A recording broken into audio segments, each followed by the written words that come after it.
48 heures pour me décider si je dois me faire couper les pieds. On m'a dit non, vous avez 3 heures parce que vous devez nous confirmer ça à 17 heures. J'ai eu 3 heures avec mon conjoint pour pleurer, réfléchir, s'imaginer, se projeter. Mais c'est impossible en fait de se projeter. C'est une autre partie de soi qui prend les décisions. C'est assez étrange ce qui se passe dans ces moments-là. Je m'appelle Lucie, j'ai 42 ans et il y a 1 an, j'ai attrapé un paludisme sévère et j'ai été amputée des 2 pieds et des 2 mains.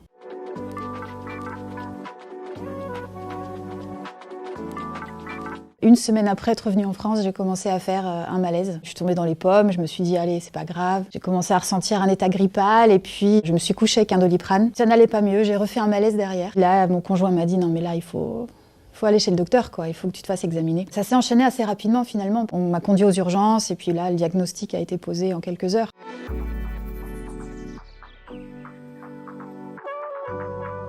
Je voyais les internes s'acharner sur mes bras pour essayer de me prélever du sang pour faire les tests, mais c'était compliqué parce que j'avais 6 de tension. Je pense que le sang était déjà en train de se retirer des pieds et des mains. On m'a rien dit du tout, on m'a juste dit on va vous monter en réanimation, madame. Je me suis dit quand même en réanimation, c'est bizarre. J'ai peut-être un Covid, j'ai de la fièvre et je me sens pas bien, mais c'est tout. Et c'est en arrivant en réanimation que j'ai entendu une personne transmettre mon dossier à une autre et puis dire bah c'est un palud sévère. Donc là, j'ai pas forcément réagi parce que le palud pour moi c'était comme une grippe en fait. J'avais pas conscience vraiment qu'on pouvait en mourir. Donc j'ai pas paniqué et j'ai demandé au médecin est-ce que c'est grave en fait, et on m'a dit oui c'est grave. J'ai dit d'accord, mais je vais pas mourir. Et on m'a dit bah en fait les reins sont touchés, le foie est touché, les poumons vont être touchés bientôt et si ça monte encore, ça monte au cerveau, c'est la mort. C'est comme ça qu'on m'a dit les choses. Je me rappelle avoir dit à mes enfants à ce soir. J'étais sûre de revenir le soir. Je tenais même pas ma tête quoi. Donc c'est mon conjoint qui m'a portée jusqu'à la voiture. J'avais très très froid en fait au niveau des pieds. Comme quand tu mets tes pieds dans la glace pendant longtemps, c'est pas juste froid, c'est que ça fait mal, on les sent plus, mais on sent que la douleur, là c'est ce qui se passait. Et j'avais 42 de fièvre. Les 2 premiers jours, on essayait de faire baisser la fièvre. Elle baissait pas, donc on mettait des poches de glace un peu sur tout le corps pour faire baisser la fièvre.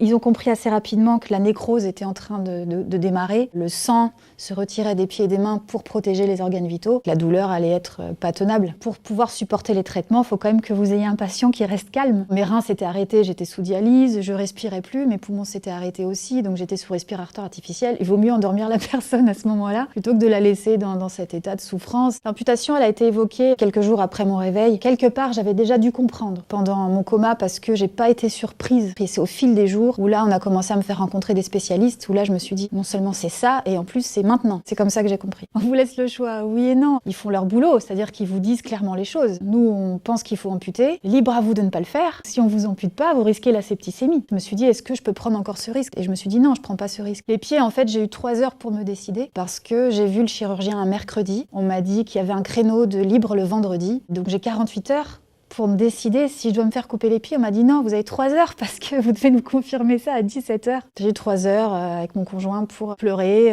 réfléchir, s'imaginer, se projeter. Mais c'est impossible en fait de se projeter. C'est une autre partie de soi qui prend les décisions. C'est assez étrange ce qui se passe dans ces moments-là. Alors le réveil, c'est un moment, je crois que ça restera un moment des plus forts de toute ma vie. C'était la première amputation. J'avais pas eu de temps pour réfléchir, j'avais pas eu de temps pour me préparer, mais de toute façon on peut jamais être prêt à ça. Avec mon conjoint, on s'était dit j'attends que tu viennes et puis on regarde ensemble, voir la nouvelle longueur de ses jambes. Et on a peur en fait de ça. Je suis arrivée donc dans ma chambre et ils avaient pris la précaution de mettre le lit par-dessus le pied de lit, de manière à ce qu'à mon réveil, je ne vois pas la nouvelle longueur de mes jambes sans le décider moi-même. J'ai trouvé ça très très délicat de leur part. Et à ce moment-là, il y a des infirmières qui arrivent dans la chambre pour vous donner le petit verre d'eau, la petite compote après l'opération. Et elles me disent mais vous êtes allongée, on va vous relever si vous voulez pour que vous puissiez boire un peu plus assise. Et je dis oui, oui. Ça a été un choc sensoriel en fait. Ça n'a pas été un choc visuel parce que je voyais pas, mais j'ai senti que j'avais perdu quelque chose. Et là je me suis dit bon, tu peux attendre ton conjoint, oui. Mais en fait, c'est toi avec toi-même. Donc, je me suis dit, bon, bah, c'est parti. Maintenant que j'ai senti, maintenant je sais. Donc, je regarde. J'ai soulevé le drap, j'ai vu, j'ai dit, OK. Il y a des gens, des fois, qui demandent, mais ça fait quoi, en fait, de savoir qu'on va te couper les pieds? Ça fait ce qu'on imagine. Il y a un peu d'horreur là-dedans. Ça paraît inimaginable. C'est pas fini après. Il y a quand les enfants arrivent. Est-ce que je leur montre? Ou est-ce que je remets le drap au-dessus du lit? Est-ce que mes parents sont prêts?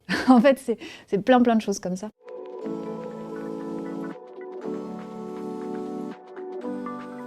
Ça s'est passé de la même manière, c'est-à-dire j'ai vu le spécialiste, il m'a dit j'ai un créneau demain si vous voulez. J'ai même pas hésité, j'étais lancée en fait, j'étais dedans. Le créneau qu'il m'a proposé c'était la veille de mon anniversaire, donc je me suis réveillée en salle de réveil le jour de mon anniversaire. Et je me suis dit bah voilà, je commence une nouvelle année de ma vie sans rien, quoi, sans les pieds noirs, sans les mains noires. Ok, je suis amputée, mais je suis clean. Après les amputations, je suis allée en rééducation. J'ai très vite cicatrisé. L'objectif, c'est de vous mettre sur les prothèses. On vous remuscle. Parce que nous, maintenant, on marche avec nos cuisses. J'appelle ça des échasses parce qu'en fait, c'est exactement ça. J'ai pas l'impression d'avoir des jambes. Je suis pas reliée au sol comme avant. Je me faisais une joie du retour à la maison. C'était le retour à la vie normale parce que ça faisait quand même des mois que j'y étais plus. Même si j'avais dit à ce soir à mes enfants 6 mois avant, voilà, là, j'avais quand même hâte d'y être. Puis on a envie de retrouver un cocon un peu. Et là, c'est encore un autre choc. Le cocon, c'est plus le cocon du tout. C'est-à-dire qu'il y a rien qui est fait pour toi là-dedans. Les plans de travail sont pas à ta hauteur parce que les premiers week-ends où tu rentres, t'es en fauteuil roulant. T'as envie d'aller aux toilettes la nuit, faut monter sur le fauteuil. Ton chez-toi, il devient étranger. Et quelque part, quand tu rentres au centre de rééducation après ton week-end, c'est presque un soulagement parce qu'au moins, les choses sont adaptées. Et donc après, il y a ce grand